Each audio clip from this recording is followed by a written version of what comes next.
अल्हम्दुलिल्लाहि रब्बिल आलमीन वस्सलातु वस्सलामु अला सय्यिदिल अंबियाइ वल मुरसलीन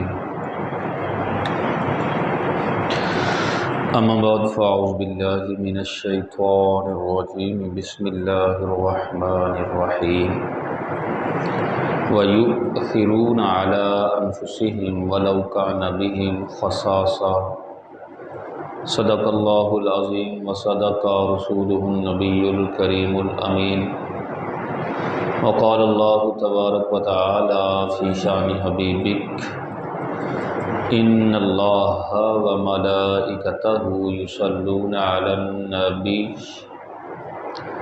या अय्युहल्लज़ीना आमनू सल्लु अलैहि व सल्लिमू तस्लीमा अस्सलातु वस्सलामु अलैका या सय्यदी या रसूलल्लाह व अला आलिका व अस्हाबिका या सय्यदी या हबीबल्लाह अस्सलातु वस्सलामु अलैका या सय्यदी या नबी अल्लाह व अला आलिका व अस्हाबिका या सय्यदी या नूरल्लाह। अल्लाह जल्ला जलालुहु व अतम्मा बुरहानुहु व आज़मा शानुहु की हम्दो सना और हुजूर नबी रहमत शफ़ी उम्मत मालिक जन्नत सल्लल्लाहु ताला अलैहि व आलिहि वसल्लम की ज़ाते अक़दस पर दुरूद व सलाम पढ़ने के बेशुमार फ़ज़ाइल व बरक़ात हैं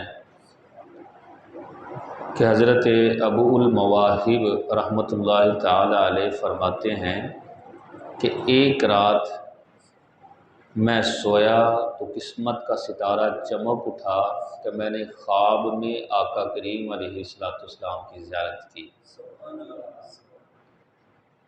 जब सरकार ख्वाब में तशरीफ़ लाए तो इरशाद फरमाया, अबुल मवाहिब तुझे मुबारक हो कि कल क़यामत के दिन तू मेरे 1,00,000 उम्मतियों की शफाअत करेगा। बड़े खुश हुए। साथ अर्ज़ की, या रसूलल्लाह अगर पता चल जाए कि अमल क्या है ताकि मैं दूसरों को भी बताऊं, दूसरों को भी पता चले, वो भी ये अमल करें।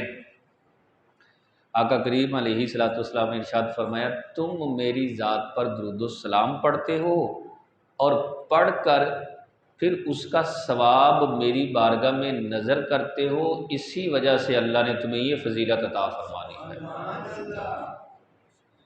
हमारे यहाँ ना उमूमन कुछ दोस्त अहबाब हैं कि मतलब उनकी रूटीन है दुरूद सलाम पढ़ने की, लेकिन ये जो आखिरी कलिमा है ना, आखिरी जुमला, इस पर तवज्जो करें कि सरकार ने फरमाया पढ़ते हो और साथ फिर नज़र भी करते हो कि मेरी बारगाह में उसका सवाब भी पेश करते हो। ये भी चीज़ हमारे अंदर होनी चाहिए कि दुरूद सलाम पढ़ें, दिन भर में नेक आमाल जो करने हैं करें, लेकिन बाकायदा तौर पर ना एहतिमाम करके कोई वक्त मुकर्रर करें, अल्लाह के हुजूर जो है वो दुआ मांगें और उसका सवाब अपने मरहूमीन को आका करीम अलैहिस्सलाम के तवस्सुल और वसीला से जो है वो पेश करना चाहिए। ये एक अच्छा अमल है। अल्लाह रब्बुल इज़्ज़त हम सब को कसरत के साथ दुरूद सलाम पढ़ने की तौफीक अता फरमाए।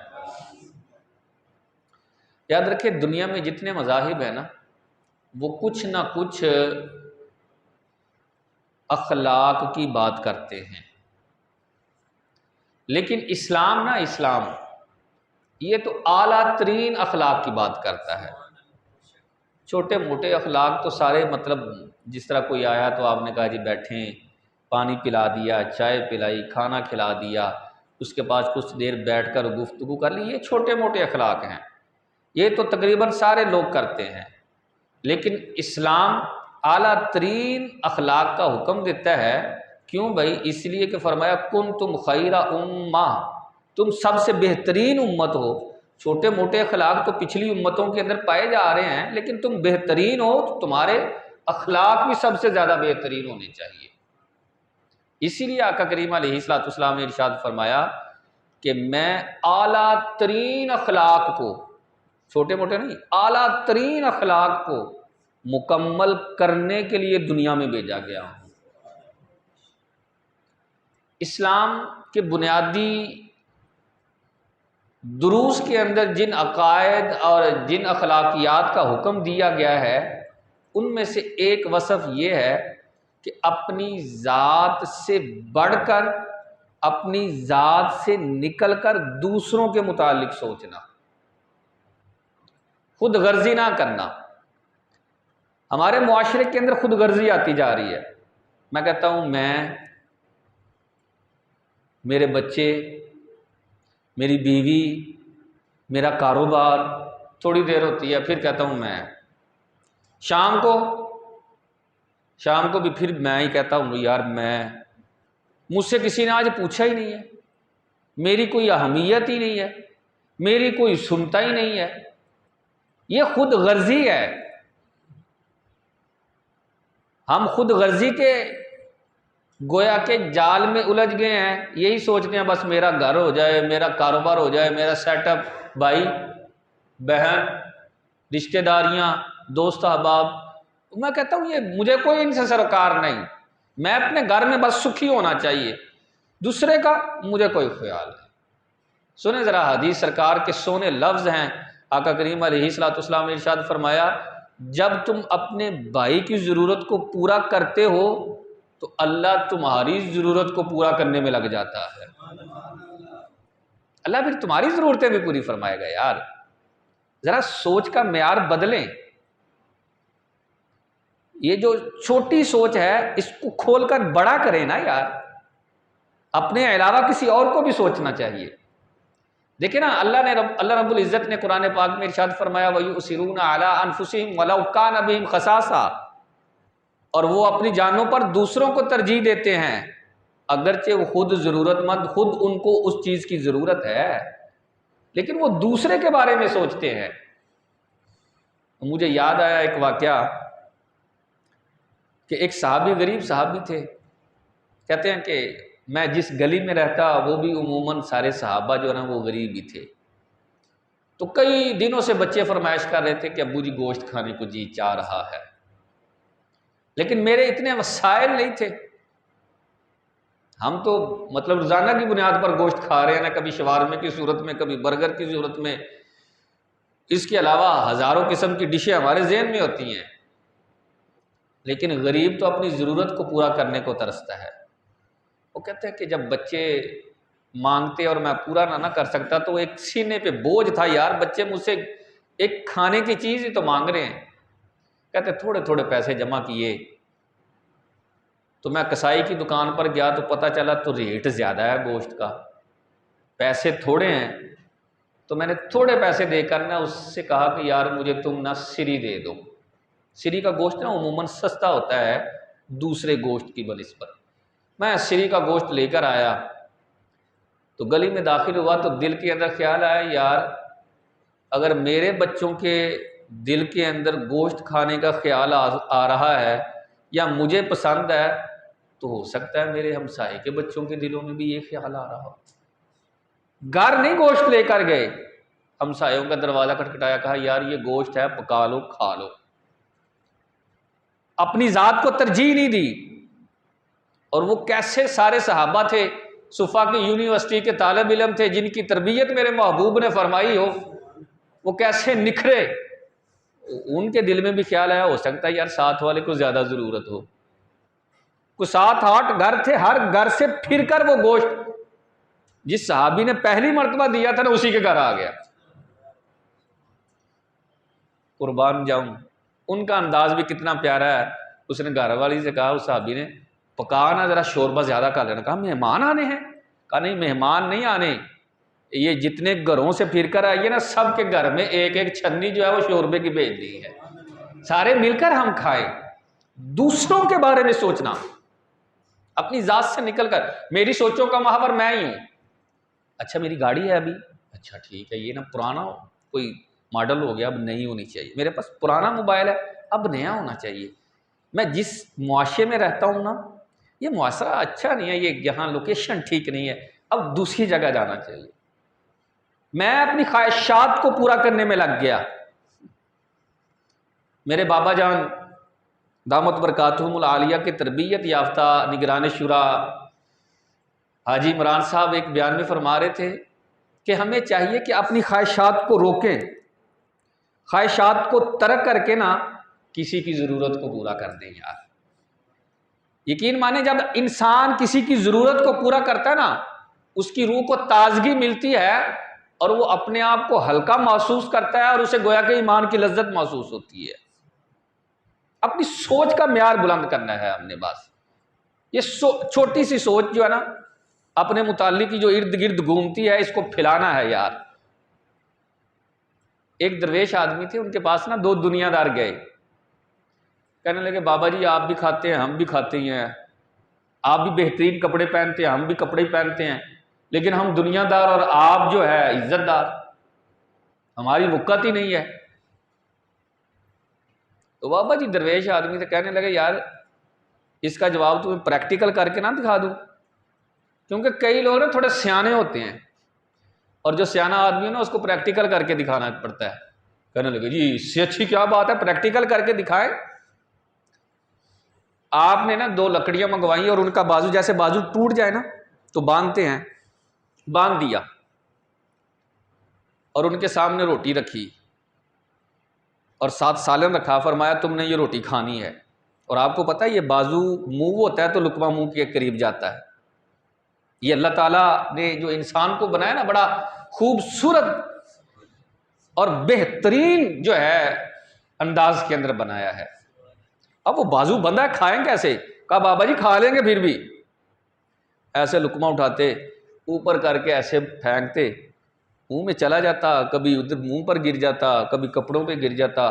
खा लिया उन्होंने खाना, कपड़े भी और मुंह भी जो है वो थोड़ा गंदा हो गया। तो आपने फरमाया अच्छा बैठो। आप अपनी खानकाह से 2 दरवेशों को बुलाया जिनकी तरबियत की थी, जो सालिक थे, जिनकी तरबियत करके उनके सीने में ये बात डाली थी कि दूसरों का एहसास करना है, अपने लिए नहीं दूसरों के लिए भी जीना है। और दोनों दरवेश आए, फरमाया बेलियो तुमने भी खाना खाना है? यार जी खा लेंगे हजरत, जैसे आप फरमाते हैं। कहा ऐसे खुले हाथों के साथ नहीं, जैसे इन्होंने खाना खाया ना हाथ बांध के, तुम्हारे भी हाथ बांधे जाएंगे। कहा जी जैसे आपका हुक्म। उनके भी वो फट्टी के साथ हाथ बांधा गया, एक दूसरे के सामने बैठा। पहले वाले ने लुकमा उठाया और उसके मुंह में डाला, दूसरे वाले ने लुकमा उठाया और उसके मुंह में डाला। दोनों ने खाना खा लिया। अब बुजुर्ग उनकी तरफ मुखातिब हुए, फरमाया खाना तो तुमने भी खाया, पेट तुम्हारा भी भरा है, लेकिन इस खाने की वजह से तुम्हारा किरदार, तुम्हारे कपड़े कितने मैले हो गए हैं। यार खाना इन्होंने भी खाया है, लेकिन जब बंदे के दिल में दूसरों का एहसास पैदा हो जाता है फिर अल्लाह उसे इज्जतें अता फरमाता है। एहसास, दूसरे के मुंह में लुकमा डालने का मिजाज होना चाहिए। क्या मैं और आप उस मुआशरे का हिस्सा नहीं है जिसमें दूसरे के मुंह से लुकमा छीनने की कोशिश की जाती है? हम किसी को खाता पीता देख नहीं सकते, भाई भाई से हासिल हो जाता है, यार इसके पास तो ज्यादा अच्छा घर आ गया, इसके पास तो अच्छी गाड़ी आ गई है, इसकी जिंदगी में ऐसे जैसे सुख आ गए हैं। भाई भाई को नहीं देख रहा है। यार मेरा इस्लाम तो कह रहा है तुम सारे खुशी वाली जिंदगी गुजारो, दूसरे के मुंह में लुकमा डालने का मिजाज बनाओ। अल्लाह के सोने महबूब अलैहिस्सलाम की बारगाह में एक मरतबा एक मुसाफिर बतौर मेहमान हाजिर हुआ, तो आका करीम अलैहिस्सलाम की बारगाह में अर्ज करने लगा, या रसूलल्लाह सल्लल्लाहु अलैहि वसल्लम मुसाफिर हूँ, भूख लगी है, खाना हो तो अता फरमाएं। कुर्बान जाऊँ आका करीम अलैहिस्सलाम के अंदाज पर सरकार ने ना सारी अज़वाज के घर हुक्म भेजा कि खाने की चीज़ है तो भेज दो, लेकिन सब की तरफ से पैगाम आया कि कोई खाने की चीज़ नहीं। और ये फ़क्र मेरे महबूब का इख्तियारी था, ये याद रखें, क्योंकि इहयाउल उलूम के अंदर इमाम गजाली ने लिखा है कि अम्मा आयशा सिद्दीक़ा से पूछा गया कि क्या बात थी कि महीना महीना आका करीम अलैहिस्सलाम के घर में चूल्हा नहीं जलता था, हालांकि 2 जहान के वाली हैं। सहाबा को इशारा करते तो क्या क्या सहाबा नहीं लेकर आ सकते थे? सहाबा तो अपना सब कुछ सरकार पर कुर्बान करने के लिए तैयार रहते थे। अम्मा आयशा सिद्दीक़ा ने जो जवाब दिया बड़ा सोना जवाब था। आप फरमाने लगी कि ये बात नहीं है कि हमारे घर में कुछ आता नहीं था, ऐसा नहीं, बड़ा कुछ आता था, लेकिन सरकार की तबीयत बड़ी सोनी थी। जो भी सुबह से शाम आता, सरकार सारे का सारा अल्लाह की राह में सदका कर दिया करते थे, दे देते थे, दूसरों को नवाजते थे। जब पैगाम आया कि कुछ भी खाने के लिए नहीं है, तो सरकार साहबा की तरफ मुखातिब होकर फरमाने लगे, कौन है जो इस मेहमान की मेहमान नवाजी करे? जब मेहमान नवाजी करेगा तो अल्लाह अपनी खास रहमतें उसे अता फरमाएगा। अंसार में से ना एक सहाबी खड़े हुए अर्ज किया, रसूलल्लाह, अगर इजाजत हो तो मैं इसे अपने साथ ले जाऊं, मेरी किस्मत का सितारा चमक उठे कि मैं अल्लाह की रहमतें लेने का हकदार हो जाऊं। सरकार ने फरमाया ठीक है, ले जाओ। अब देखिए जरा कैसी सोच है। ले आए घर वाली से कहा, तुझे मुबारक हो, आज अल्लाह की रहमतें हमें मिलने वाली है। कहा वो क्या मतलब? कहा सरकार से मेहमान लेकर आया हूं, घर में जो कुछ है बना लो आज। कहा जो कुछ क्या है, थोड़े से जौ है और ये सालन है, बड़ी मुश्किल, बच्चे ये खा ले तो बात है, हम इतना ज़्यादा तो रखते ही नहीं है, हमारे पास नहीं है। कहा कोई बात नहीं, आज बच्चे भी खाना नहीं खाएंगे और मैं भी और तुम भी खाना नहीं खाएंगे। हालांकि इंसान खुद याद रखे भूख बर्दाश्त कर लेता है, लेकिन बच्चों की भूख बर्दाश्त नहीं होती यार। बच्चे की डिमांड ही पूरी ना हो, यकीन माने, बच्चे की डिमांड पूरी ना हो तो वालिद ऐसे जैसे अपने सीने पर बोझ महसूस करता है, यार मैं अपने बच्चे की ये डिमांड ही नहीं पूरी कर सका। लेकिन ये कैसे लोग थे कि घर वाली से कह रहे हैं कि आज बच्चों को भूखा ही सुलाना है। कहा ठीक है, भूखे सो जाएंगे तो इतना फिर भी खाना नहीं है कि दो खा लें, आप भी मेहमान के साथ बैठे होंगे, तो जब आप नहीं खाएंगे तो मेहमान मायूब समझेगा कि मेरे साथ क्यों नहीं खा रहे। कहा ठीक है, इसका भी हल है, तुम इस तरह करना, जब मैं खाना लेकर बैठ जाऊंगा तो तुम चिराग सीधा करने के बहाने से चिराग को सीधा करते करते उसे बुझा देना। मैं सिर्फ ये इजहार करूंगा, ये जाहिर करूंगा कि मैं खा रहा हूं, खाना नहीं खाऊंगा, खाना सिर्फ मेहमान ही खाएगा यार। अब ये अमल किया ना, सुबह मस्जिद में गए नमाज पढ़ने, अल्लाह के रसूल देकर बड़े खुश हुए। वो फरमाया मेरे साहबी क्या अमल किया है तूने रात? अल्लाह ने तेरी शान में कुरान के अंदर आयत नाजिल फरमा दी है। यही जो आपने सिखाया है कि अपनी जान पर दूसरों को तरजीह देनी है, सोचना है, दूसरों के मुतालिक सोचना है यार। हजरत ख्वाजा निजामुद्दीन औलिया रहमतुल्लाह ताला अलैह, ये दिल्ली के बड़े मशहूर बुजुर्ग हैं, बड़े मशहूर बुजुर्ग हैं। आप फरमाते हैं कि दिल्ली के करीब ही ना दरियाए जमुना था, जिसका पानी बड़ा मीठा पानी था, और उमूमी तौर पर लोग वहां से ही पानी भरकर ले जाते थे। अब फरमाते मैं पानी भरने गया तो मैंने क्या देखा कि हमारे मोहल्ले की एक औरत, चूंकि पहले छोटे छोटे आबादी के हिस्से होते थे, जान पहचान होती थी, गांव देहात में जैसे होता है ना, तो कहते मैं पहचानता था उसे। वो क्या किया उसने कि दरियाए जमुना क्रॉस करके ना, पुल से क्रॉस किया, और आगे कुआं था, कुएं से पानी भरकर वापस आ रही थी। मैं बड़ा हैरान कि सारे लोग यहां से पानी भरने आते हैं और ये आगे चली गई है। मैंने उसे बुलाया, फरमाया बेटी इधर आओ ना जरा, क्या बात है कि सारे लोग जमुना का पानी पीते हैं और तू कुएं का पानी लेकर जा रही है? और वो थी अपने खावंद की बड़ी वफादार। कहने लगी है तो ये राज, लेकिन आप तो हमारे बुजुर्ग हैं ना, हमारे मुर्शिद हैं, तो इसलिए आपकी बारगाह में अर्ज करती हूँ कि ये दरियाए जमुना का पानी मीठा है और ये खाने को बड़ी जल्दी हजम कर देता है, और वो कुआं जो है ना उसका पानी थोड़ा खारी है, वो खाना देर से हजम होता है, और जो पानी पिए वो कम खाना खाता है। मेरे शोहर की ना आमदनी कम है, तो बच्चों को इसलिए यह पानी पिलाती हूं ताकि थोड़ा खाना खाएं, मेरे शोहर को मुशक्कत में ना आना पड़े। हजरत ख्वाजा निजामुद्दीन औलिया रहमतुल्लाह ताला अलैह ने फरमाया मैं कोई मालदार दरवेश तो नहीं हूं, लेकिन जब तक मैं जिंदा हूं ना, तेरे घर का खर्चा मेरे जिम्मे पर है, हर महीने तुझे खर्चा जाया करेगा। कहने लगी क्यों हजरत? आपने फरमाया देखना, तू घर में बैठकर बाहर काम करने वाले शोहर के लिए इतना सोचती है, तो तेरे लिए सलूट तो बनता है, और सलूट यही है कि तेरा खर्चा मेरे जिम्मे हो जाए। सोचना दूसरों के लिए शुरू करेंगे यार, अपनी जात सिर्फ ही आगे ना रखें, अपनी जात से निकल कर सोचें।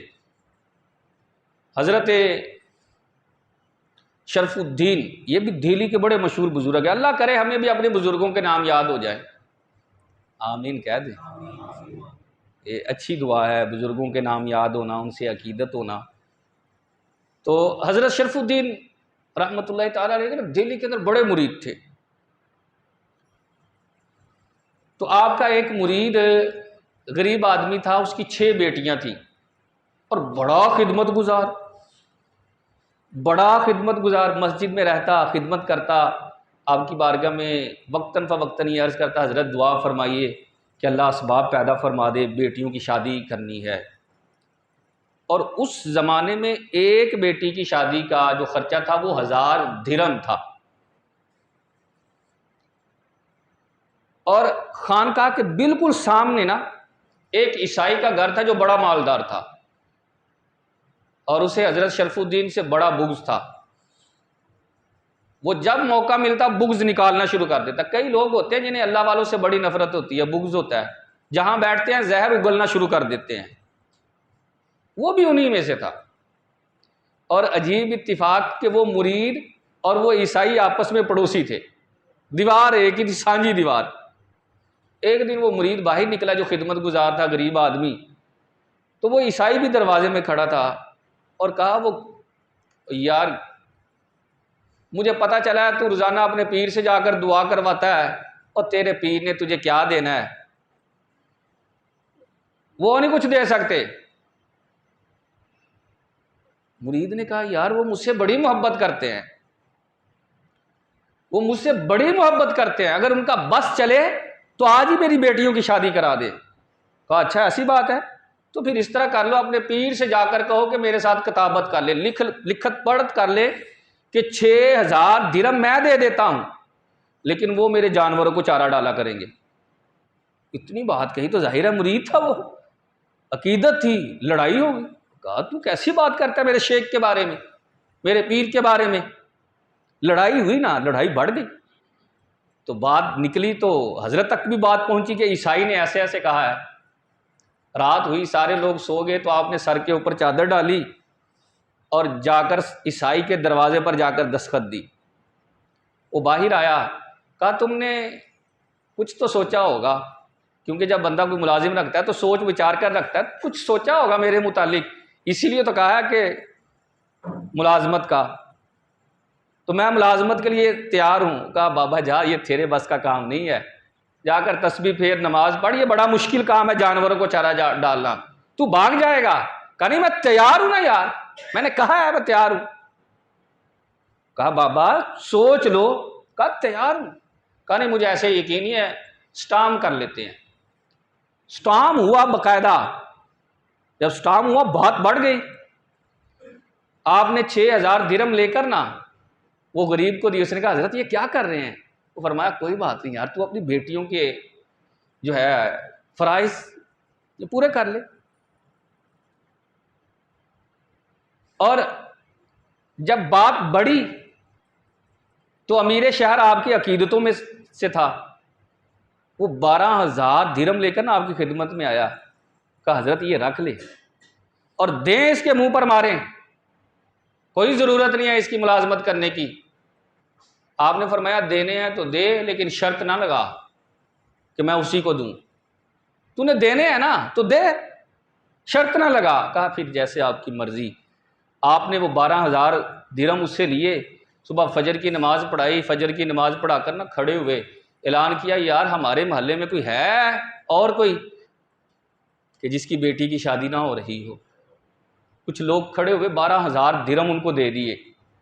ईसाई को पता चला कि बाबा जान छुड़ाना चाहता तो छुड़ा सकता था, लेकिन नहीं छुड़ाई। आप चारा काट रहे थे खेत के अंदर, वहां गया, कहा, बाबा मुझे पता चला है कि 12000 दिरहम तेरे पास आए थे, लेकिन तूने जान नहीं छुड़ाई, क्या वजह है? आपकी आंखों में आंसू आ गए। फरमाया, तू क्या समझे एक बेटी के दर्द को? बेटियां तो सबकी साझी होती हैं। और देखना मेरे महबूब का कितना प्यारा अंदाज है कि जिसने हातम ताई की बेटी के सर पर भी चादर रखी है। तो जब आपने ये इरशाद फरमाया तो वो ईसाई आपके कदमों में आकर गिरा, कहने लगा, बाबा पहले दूर से देखता था तो बुग़्ज़ था, नफरत थी, अब करीब से देखा है तो पता चला तेरे तो अखलाक ही बड़े पकीज़ा हैं। अब मुझे कलमा पढ़ा दे, तुम्हें देखकर मुझे ये एहसास होता है जब तेरे अखलाक इस कदर बुलंद है तो फिर कलमे वाले नबी के अखलाक इस कदर बुलंद होंगे। कलिमा पढ़ा और मुसलमान हो गया। कहा बाबा पहले तू मेरी खिदमत करता था ना, अब मैं तेरा खिदमत गुजार हूं। तेरी खानका में जो भी आया करेगा मैं उसकी जूतियां सीधी करा करूंगा, मुझे अपने पास रख ले।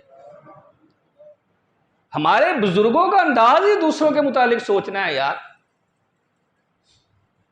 दूसरों के मुतालिक सोचना। लेकिन मैंने बताया ना, मैं और आप अपने मुतालिक ही सोचते हैं। अब एक छोटी सी मिसाल ले लें, देखिए मैं घर में दाखिल हूं तो घर वाली अगर सामने फ्री बैठी है ना, फारिग बैठी है, तो मैंने दाखिल होते पता क्या करना, कभी कोई काम भी कर लिया कर, सारा दिन वेली बैठी रहनी। और बुजुर्ग फरमाते हैं उसकी जगह अपने आप को रखकर सोचना चाहिए। जब बात करने लगे ना उससे पहले ये सोचें, उसकी जगह पर अपने आप को रखे, जरा रखे ना अपने आप को। 4 बच्चे हैं, सफाई सुथराई घर की करनी है, उनको पेशाब कराना है, पैम्पर चेंज करना, करें ना जरा पैम्पर चेंज, आपको समझ आ जाए। फिर घर की सफाई करनी है और सख्त गर्मी के मौसम में आग के आगे खड़े होकर खाना बनाना है, और फिर डिमांड भी चारों बच्चों की अलग अलग होती है। ऐसा होता कि नहीं होता? वो कहता नहीं मैं बिरयानी खानी, वो कहता नहीं मैं अंडा तलिया हुआ खाना। थोड़े दिन पहले ना मैं घर में बैठा खाना खा रहा था, तो माँ, मेरी बड़ी बेटी तकरीबन 8 साल की, तो आपस में माँ बेटी का ना मुकालमा चल रहा है। वो कह रही है नहीं मामा मैंने ना बिरयानी खानी है, मांगे ना जो बना चुप करके खाओ। थोड़ी देर मुकालमा चलता रहा तो घर वाले कह रहे तुसी भी तो बोलो ना कुछ। मैं की बोला, ये माँ धी का मुकालमा चलता पाया, ये थोड़ी देर मुकालमा चलना है तो जितना बेटी ने तू बना देना। मैं जी बोला, ऐसा ही होता है ना, माँ बना देती है यार, सबकी डिमांडें पूरी कर रही है। उसकी जगह पर अपने आप को रखकर तो सोचे कि वो कितना काम करती है। लेकिन आप बाहर से आकर ये जुमले बोल देते हैं, तलक सा कलाम, तू सारा दिन फ्री बैठी रहनी है, तो काम काज भी कर ना। दूसरों के मुतालिक जब बात कहनी है तो उससे पहले जनाब अपने जहन में ये लेकर आना है कि यार मैं उसको उसकी जगह पर अपने आप को रख कर देखूं क्या है। फिर समझ में आती है यार दूसरे का क्या काम है, दूसरे ने क्या किया है। देखिए सैयदना फ़ारूक आज़म रज़ी अल्लाह ताला अन्हु की ज़ात, ये मुसलमानों के दूसरे खलीफा हैं। आपके ज़माना खिलाफत की बात है कि एक मुसाफिर जो है वो मदीने की तरफ आ रहा था, तो मदीने की सरहद में दाखिल हुआ तो शाम हो गई, उसने वहीं खैमा डाला। तो आप रात को, आपकी आदत करीमा थी कि बाहर गलियों में निकलकर देखते कि कोई हाजतमंद है तो उसकी हाजत को पूरा किया जाए। आप बाहर निकले तो देखा कि एक खैमा लगा है, वहां गए तो एक शख्स और एक औरत है। वो शख्स बाहर बैठा है तो अंदर से कराहने की आवाज़ आ रही है। उससे जाकर सलाम किया, कहा खैर है यार तुम मुसाफिर हो? कहा जी मैं मुसाफिर हूँ और मेरी बीवी ना हामिला है, उम्मीद से है, बच्चे की विलादत का वक्त है। तो कहा कोई इंतज़ाम? कहा जी मेरे दिल के अंदर ख्याल आया था कि मुसलमानों के अमीर सैयदना फ़ारूक आज़म ने वहाँ कोई इंतज़ामात किए होंगे, लेकिन कोई इंतज़ाम ही नहीं है, कोई आकर पूछने वाला ही नहीं है। कहा यार ठहर जा। घर गए, घर जाकर अपनी बीवी सैयदा उम्मे कुलसूम जो कि मौला कायनात की शहजादी हैं, ये आपके निकाह में थी। कहा उम्मे कुलसूम कोई नेकी का प्रोग्राम है? कहा जी कैसी बातें करते हैं, मेरा तो हर टाइम नेकी का प्रोग्राम होता है। कहा दाइया बनकर जाने के लिए तैयार हो, दाइया बनकर जाना है, लोग बातें करेंगे। कहा जी कोई बात नहीं है लोगों की, मैंने नेकी अल्लाह रसूल के लिए करनी है, लोगों के लिए थोड़ी करनी है। चल पड़े। कहा मुझे ये बताओ साथ क्या लेकर जाना है? यानी पैदाइश के बाद कुछ खाना पिलाना भी होता है। कहा कुछ खजूरें ले लें और साथ चने ले लें, घी ले लें, पतीली ले लें। आपने लिया, सर पर उठाया, रखा और चल पड़े। सैयदा उम्मे कुलसूम अंदर खैमे में चली गई और वो मुसाफिर कहता है कि सैयदना फ़ारूक आज़म ने चूल्हा जो है वो बनाया रखा, चूल्हा बनाया, वहाँ ऊपर देजकी रखी, आग जलाई। तो कहता मैं बेतकल्लुफ़ था, मैंने कहा ये फ़ारूक आज़म ने कोई यहाँ मुलाजिम रखा है मुसाफिरों की देखभाल के लिए, मैं बड़ा बेतकल्लुफ़ था। मैं कहता ओए इधर आ जा पानी पिला, तू अग बालन दी लगा, मैनू प्यास लगी। कहते मैं बेतकल्लुफ़ था, बड़ा बेतकल्लुफ़। वो चमचा मार रहे हैं, आग जला रहे हैं, मैं कह रहा यार तू अच्छा बंदा है यार, मेहनत काफ़ी कर लेता है। जब वो थोड़ा तैयार हुआ तो अंदर से आवाज़ आई, अमीरुल मुमिनीन आपको मुबारक हो, अल्लाह ने आपके दोस्त को बेटा दिया है। वो मुसाफिर पानी का प्याला पी रहा था, ऐसे द्रम से नीचे गिरा, कहा आप अमीरुल मोमिनीन है, आप ही फरूक आजम है, आपने बताया नहीं। आपने फरमाया बताने की क्या जरूरत है यार, अमीरुल मोमिनीन होता ही वो है जो मुसलमानों की खिदमत करे, मैं तो अपनी ड्यूटी पूरी कर रहा हूं, तुम्हें बताने की क्या जरूरत है। सोच का अंदाज देखें, सोच कैसी सोच है, दूसरों की खिदमत करनी है। सरकार ने 2 लफ्जों में निचोड़ निकाल दिया, फरमाया तुम में सबसे बेहतरीन वो है जो दूसरों को नफा पहुंचाने वाला है। क्या मैं हूं, क्या मेरी जात में ये चीज है? रात की मिसाल ले ले, मैं और फरमान भाई ना रात गाड़ी में थे, तो गाड़ी का पेट्रोल बिल्कुल एंड था, यानी आखिरी जो लाइन होती है ना वो भी कभी आ जा रही थी, मतलब खत्म था पेट्रोल। तो पता चला पेट्रोल महंगा हो गया है, तो पेट्रोल पंप अव्वलन तो बंद थे, तो महंगा हो गया, 30 रुपये इकट्ठा महंगा हुआ है। तो अब अगर पेट्रोल डालेंगे तो सुबह डालेंगे तो कितना ज़्यादा, अब और सुबह में लाखों रुपए का फ़ायदा है। ये नहीं सोचा कि मुसलमानों को फ़ायदा पहुंचाए। और मैं डलवाने गया हूं ना, मैं और आप डलवाने गए हैं वहां, तो आपकी और मेरी यही सोच है, मेरी गाड़ी की टैंकी फुल हो जाए, दूसरे को मिले ना मिले, है ना ऐसी सोच। खुद गर्जी आ गई है हमारे अंदर यार, हम खुद गर्जी के जाल में उलझ गए। ये नहीं सोच रहे यार किसी दूसरे मुसलमान का फायदा हो जाए।